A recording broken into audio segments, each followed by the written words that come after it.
Okay, so today in the Digital Ambition Inner Circle, there's a question here by Maria on how to achieve this connected line look here. We've got a dotted line connecting these icons, and I thought I'd have a crack at it. Now, the question is, how do you do this in bricks? So I'm going to do it in bricks, but the reality is it is not a bricks question. It is a HTML and CSS question because the method to do this is the same regardless of what platform you use or what page builder you use. It's exactly the same thinking. It's just how we apply those to elements in bricks and how we apply the styles, everything that might be a little different. So I'm going to try and do something like this, not exactly like this, but I'm going to do something like it. So what I've done is I've started actually I should say, what Murray is saying is she's designed this in Figma and she's wondering how she can now do this in bricks. So I'm going to look at a scratch page that I've created in Figma where I've created a 2-column, 4-row layout here. So I'm staggering left to right, just the same as what we're doing over here. And I've created a line, and with that vector line, all I've done is use the pencil and draw on these lines like this to join between each of these icons here. Now, something I didn't take into account, which I wish I did now, is that where these cross through the icons, this one would be fine, but it makes sense if there's a bit of horizontal, I suppose, space or horizontal coverage where it passes through the icon, so that if we have this being a bit responsive, these icons can move along that line a little bit before it breaks. So it gives us a little bit more control, which I didn't do in this particular case. Actually, what I might do, because I'm actually starting from scratch here, I might just tidy that up a little bit. Let me just grab that line. Here we go. So I might just pull that across a little bit like that. So we got some horizontal space. I might move that there. Maybe we'll move that there. Just so that as we shrink or grow the screen, these can move along that line a little bit without breaking. So there's our vector. Now what I'm going to do, the first thing I'm going to do is get an SVG for that. So I'm going to select it, then I'm going to export vector 1, and I'll overwrite the stuff I've already got there. So I'm going to export that as vector 1 SVG. Yes, we're going to replace it. I then head over to another website which is called SVG-OMG. If you just do a search on that, you'll find the site. And I'm going to open up my new vector 1 vector. There it is there. You can actually, somewhere in here, I think it's there, here we go, we can put a background, so if we're using white, we can actually see what we're working with here. So that's the line that I've exported out of Figma. The important thing in here is down the bottom, there's a switch here to prefer view box to width and height. Now, that's actually an important thing because if you've got a width and height, it does not scale properly. It tries to center the SVG inside that scale. So if you remove that, it makes it responsive. So by default, when you export out of Figma, it has a width and a height. So it's not going to work as you expected. So just basically bring it into here, make sure you got prefer view box to width and height, and save that. So we're going to call it vector 1 OMG SVG, just save over the top of that. Okay, so now we've got our vector ready. Let's go back to our bricks. So in bricks, we want to firstly, back to our digital circle, we've got to find it.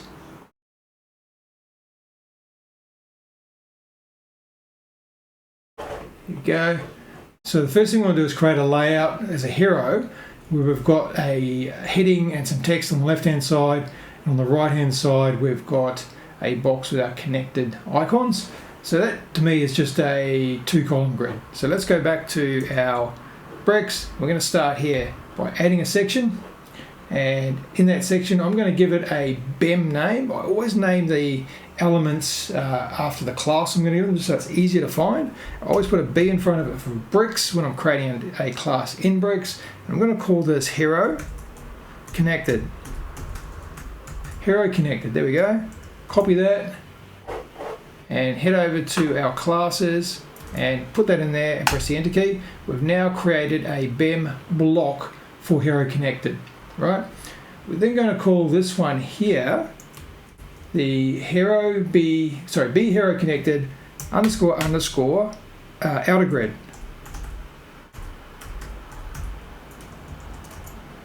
Okay, and stick that on there. Okay, and inside that we're going to add a block. So blocks, there's a block, another block. So we've got 2 blocks in there.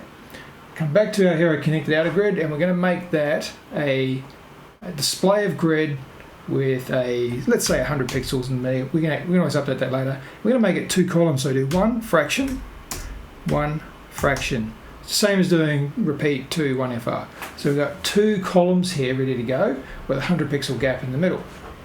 So let's go to our first block, and we're going to call this the actually let's give it a BEM name as well. So we're going to call this it's not going to be outer grid, it's going to be left content. Oh, not felft. We really do need to take some typing lessons here. So we've got the left content, head over to the classes and give it a BEM name of left content. So we've got our element here of left content. Okay, we're going to do the same on the right. And we're going to call that right content.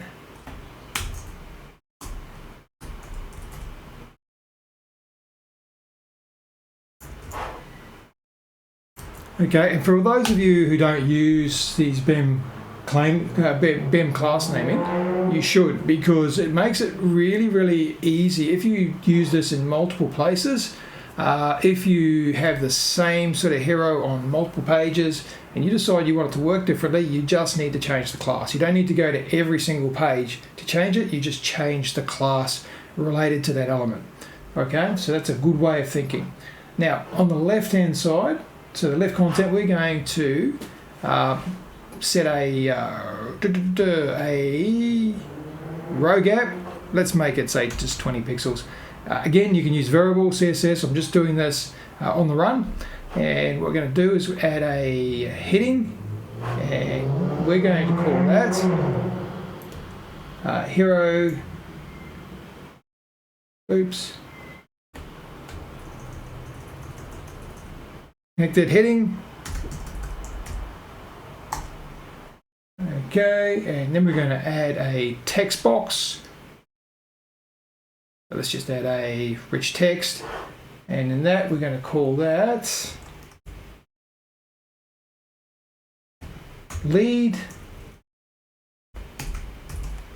whatever you want to call this. So that's going to be your lead, or it could be copy, and then that's pretty much that done.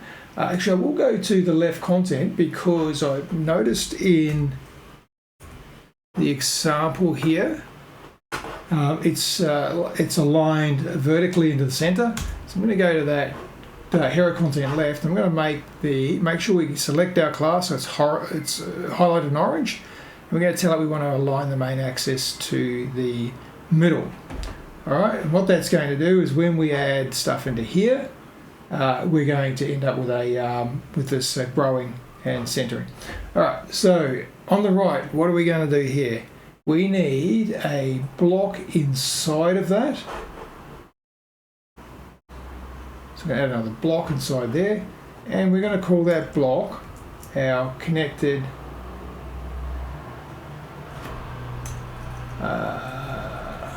maybe inner grid. I'm just making this up as I go, so if you can think of better words or better names to give these, then by all means do that. Okay, so on our inner grid, what do we want? We want our inner grid to be 2 columns with no spacing, and we're going to end up with 4 rows. So we're going to set on the inner grid, we're going to set our display to grid, our gap to 0, and we're going to put our 1FR, 1FR. Okay, there we go. Now, we're going to add a box inside of that. So we're going to add another block and just duplicate that for now. Okay. Now, something Kevin Gary pointed out in one of his videos, which makes sense, is I was always starting with a div and then styling it up from there, because the div has no settings on it whatsoever. It is basically a stock standard div with nothing to confuse you. A block is already set to flex and it's 100%, so it just saves you having to get a div, set it to 100%, set it to flex. So just use a block, they'll scale properly for your grid anyway. Alright, so in our block, the first thing we want to do is we want to add an icon. I'm not going to use the icon text widget, because I want to have the text controlled separately to the icon. So what I'm going to do is add a icon. There's an icon there. Leave it as a star if you want. So let's actually give this a BEM name. We will call this integrid. No, we don't want it to be integrid, connected. And we call this, what would we call this? A block item. A block item, that'll do. And we'll call this icon here a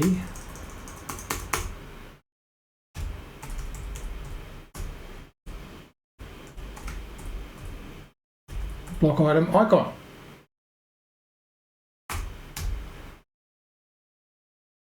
$2Ks.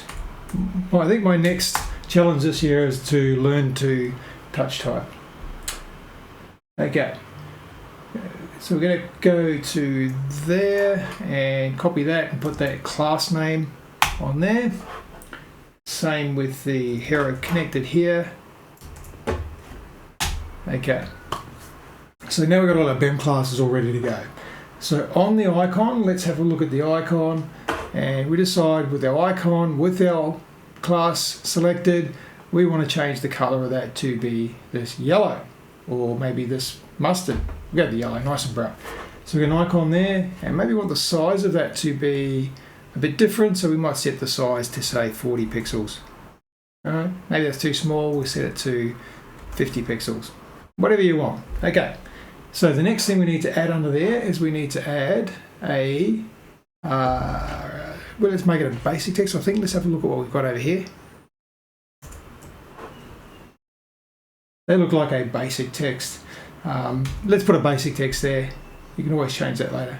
So we've got a basic text here, and we're going to once again give that a name, and this is the block item text. Okay, I actually think there was a heading in there somewhere as well. So maybe we might go back there and stick another heading in there. And let's put that up there.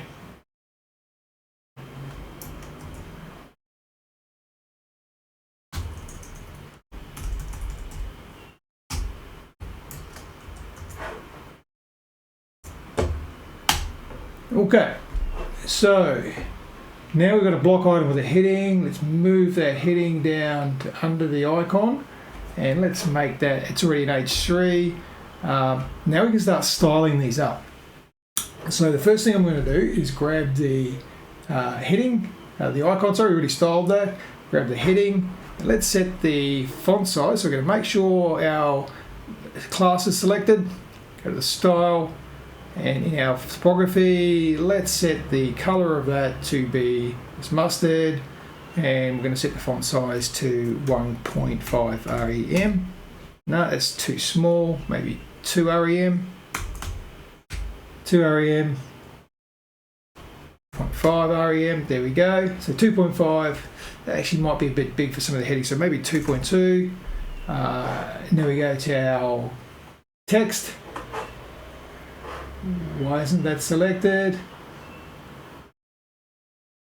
Heading, icon. Oh, looks like I missed that step there. Block item text, so we create a BEM class for that. And with our block item text, let's make that a typography. We're going to make that a greyish colour. Maybe that's 2 light, and maybe the font size, maybe 1 REM. Okay, 2 small, 1.5 REM. 3. That'll do.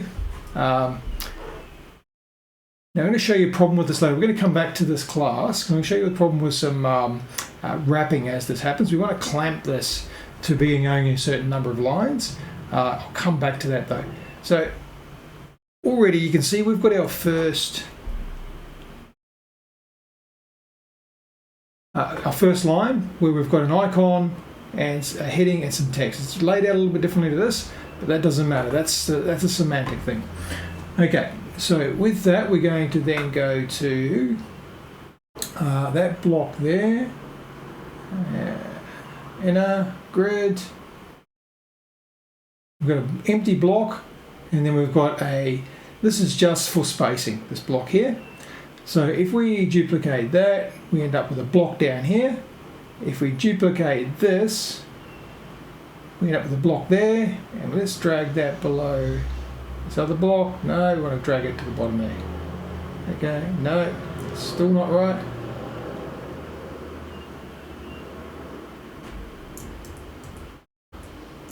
Okay, so we've got a block here. What's this block here? So I'm going to blow it after this block. Oops. This editor just doesn't do what you'd expect it to do, does it?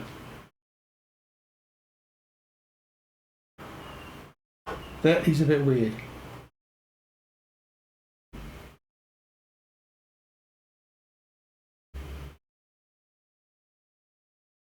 Just dragging and dropping things around here, it gets a bit confusing. We could actually create rows with these as well. I'm not going to bother. So let's just get these done and in place for now. So what we're going to do is do another one of these. So another block there. We're going to do another block. And stick that block after this. Let's get another blank space. We're going to do another block. So that fills that space. Then we're going to another one of these. And with that one there, we're going to put it after the last block. There we go. So there's our staggered layout, which is pretty much what we're looking for here. So left, left, right, left, right. Okay, so there's the basics of it. Now, we want to stick our SVG that we created in the background. So let's go up to the inner. I'm going to go to this right hand side here, and I'm going to make that select the right content. I'm going to make the position of that relative so I can place an image in there and position the image statically. Not statically, sorry, absolutely. So I'm just going to make the position relative on that, and then I'm going to add an image just after it. The first thing we got there is an image. Grab that image. I'm just going to grab that BEM name.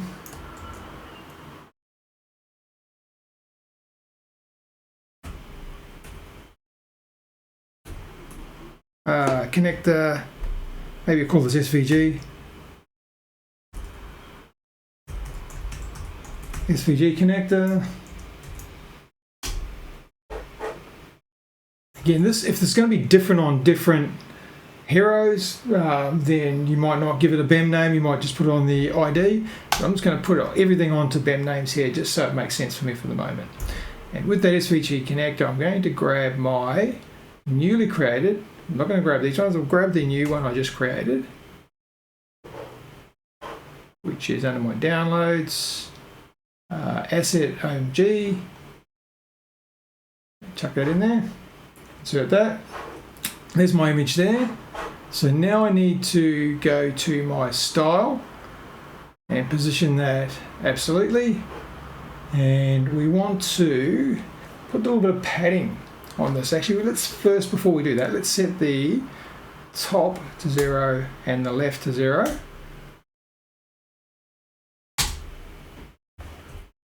Keyboard's not working on me properly. Okay, top and left to 0. We're then going to, we don't want to use a negative margin on that because we want it to line up exactly with that edge. So let's look at how we can do that. So we've got the top and left on that image, set to left. Let's put some padding on the left of the right content. Where's my inner grid? Here's my inner grid. Let's have some padding on the left of that. Of, say, I don't know, 30 pixels. Maybe more, say 50. That moves it across, but the line stays in place. Okay, we want to move it from the top. Move the line from the top. So let's go back to our image. Make sure our image is selected, and maybe our top needs to be something like 20. Maybe 30. Here we go. That's kind of lining up with the center there. We're still not connecting properly, are we, up there? Let me just go away from there so that line actually ends. We're not far off, so we need to put a little bit more or a little bit less padding on that. So let's go back to our inner there, and maybe we're going to put maybe 40 padding on there. Oops.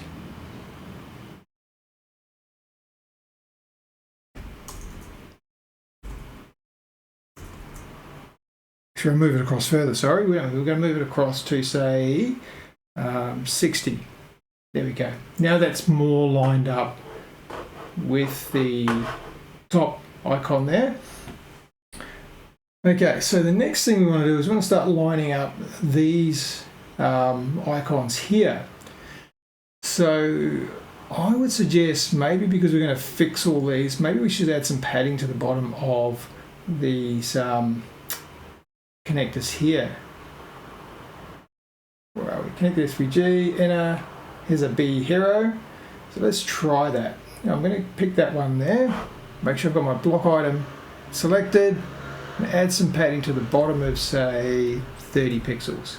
That's moved it all down, it's not enough. 50 pixels maybe. Maybe 60. It's getting close, maybe it's a bit too much, so maybe 57. So you can see these are starting to line up now. And that's pretty well close to where we want to be. The thing is that I'm not seeing here is this is not ending at the right place. So I think what I have to do is set the width on the on that SVG. So let's go back to the SVG. So there's the SVG there. So make sure we're on the connector. Maybe set the width to say 80%.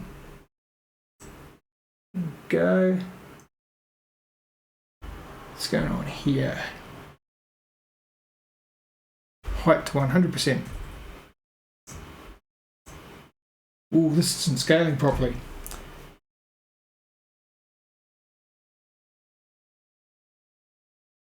Maybe the percentage isn't going to work for us. So maybe we're going to set the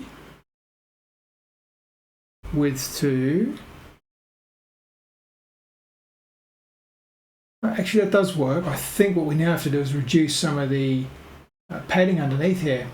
So let's go to back to our item. It's our block. Maybe make that 10 at the bottom there. It's closer. maybe 0, 20, 15. There we go. So 15 looks like it's about the right spot, doesn't it? Now, what we can do now is look at how that's sitting on top. And the first thing we might do is look at getting the SVG. And the thing that we would probably do first on there is put in a negative index. I'm going to put a -1, and you'll notice it disappears altogether. And the reason for that is because it's disappearing behind the color of the section. So we need to go to the container just above that. And on that content, we need to add some custom CSS to set the isolation. So we're going to put root, isolation, isolation, isolate.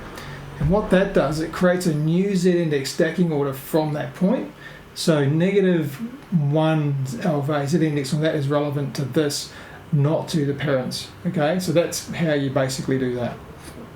I think we're pretty close to being done here. There it is there.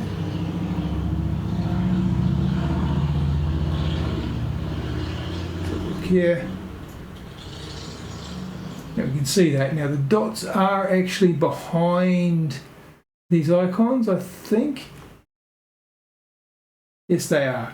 You can see on the start here, they're behind the icons, but because the icon's got some gaps in there, actually let's try changing that icon to something more solid. So just to prove that, so we're going to go back to our icon here. Now content, let's change the icon from that point there, make it something solid. None of these are solid. Okay. There's an almost solid with the Windows icon. Okay. So we change it there. Ooh, that's interesting. So in Bricks, it looks like the icon won't link to the selected class. So that's interesting. So that's something, probably an oversight. So we can change those individually.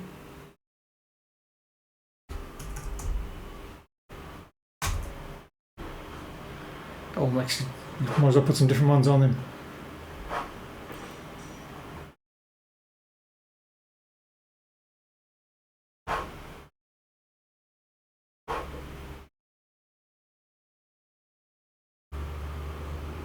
Solid looking things.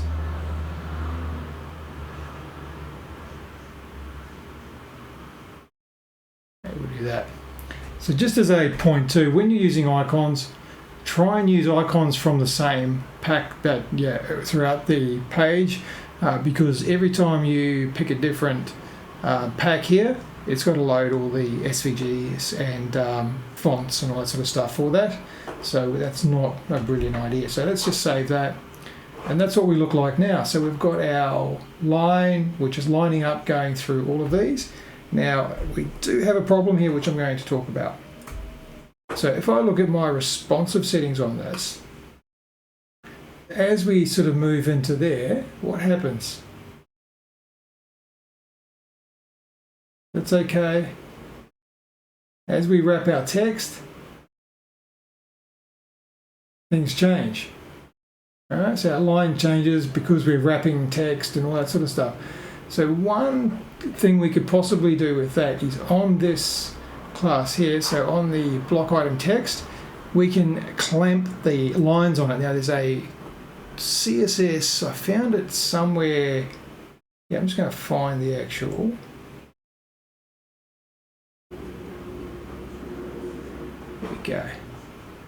So over at CSS Tricks, there's a document on line clamp. And what we're going to do is scroll down here. So we see this one here, this block there. And we're going to take those rules there and copy those and put those on that class there, and style, root. So we're going to clamp to 3 lines with an overflow hidden, which just gives us an ellipsis. See if that improves things here. It does, but we still got some issues because of the percentage. I think it is too. So we don't want to use percentage. Let's change that. Let's change our image. Where's our image? Wish we could make this wider. Unfortunately, we can't. Go to this image. Maybe just look for these icons. Instead of being 80%, let's set that to, let's try some pixels, say 600. 600 pixels, that's too wide. 500. 300. 400. 400. It's actually about right. Might change that to a different size if we want to.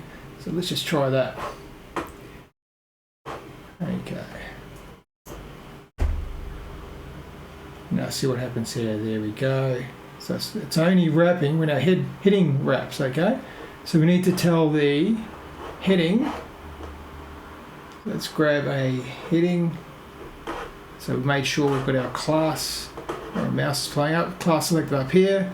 And I don't think we've got in the UI a white space setting. So we're going to have to go back to CSS again, do a root. I think it's white. I think it's dash.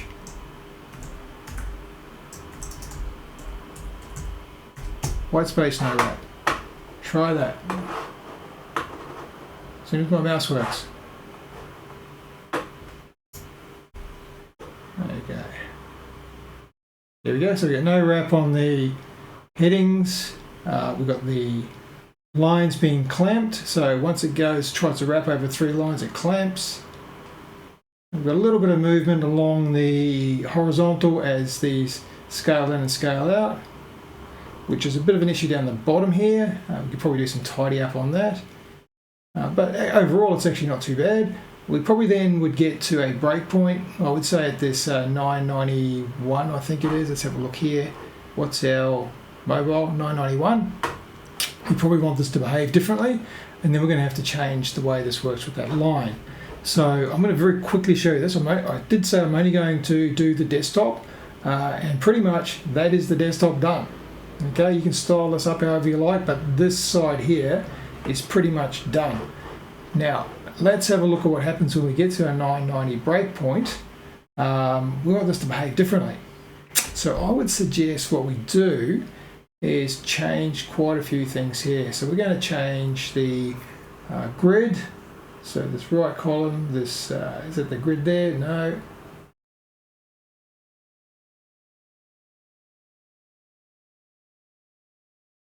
In a grid, there we go. So at this point here, we want this to become 1FR. Okay, so we only want one column. We probably want to hide all of these empty blocks. So we probably should give those a class name. I'm not going to do it here, but we want to hide all those when we're in this view and basically change the alignment and change the SVG in the background, or get rid of it altogether and maybe just put a border or a line on one of these. So you need to think about when you got these weird shapes and things, everything connecting like this, you need to think about what happens when you drop down. Because at 990 here, when we get to this point here, we don't have as much space. So we get there and it's still getting pretty weird. But let's actually look at something different here. Let's just undo that. Undo that there. Okay, so the other thing we could do is at this breakpoint here, let's change the way this behaves. So let's give us let's go to our outer grid, this one here, and at 991, let's make that 1FR, okay? So now we've got the heading and all that sort of stuff up the top here. and then we've got the grid and everything on the right hand side. Okay, we might then also, so that this fits in properly, we might set a max width on that. So let's set a max width on our inner grid. Where is our inner grid? There. Let's set a max width on that.